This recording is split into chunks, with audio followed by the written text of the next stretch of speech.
After all that's happened, he chose when to go. Authoring his own exit was Muttiah Muralidharan's greatest victory. Retire because I thought the time is right and youngsters have to have a chance. And still I could have gone on playing 1 or 2 years of cricket, test cricket. But I thought nothing more to prove and anything. And I was happy to retire. At home in July, Murali achieved a number that will be annoyingly easy to remember for those who say it isn't valid.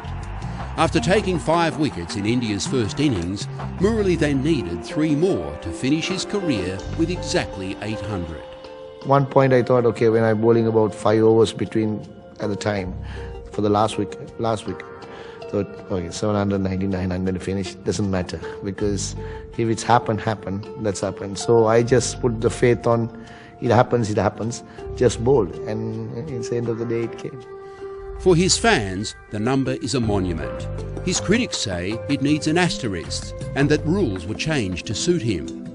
Murali was 80 wickets and 22 tests into his career when Australian umpire Darrell Hair famously called him for throwing on Boxing Day 1995. Well, I hope he's not calling him for throwing.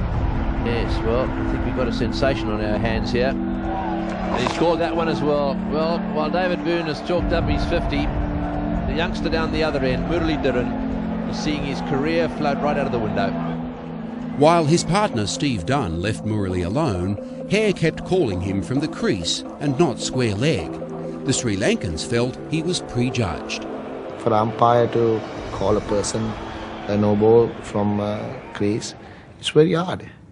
I personally think, not because it happened to me, even does happen to some other bowler.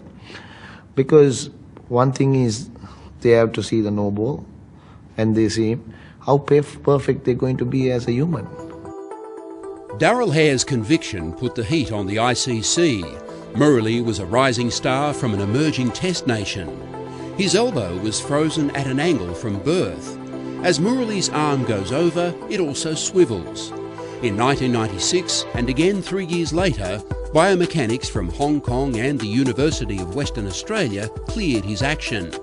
In a more basic test, Nine's Tony Greig was the first of many to find that Murali's arm could not straighten. There's no way that you can bend that arm straight. As a person, you think as a human being, you have to know to forgive and forget. Maybe in their point, they might be right.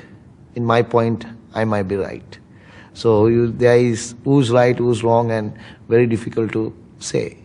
So only thing is technology can say.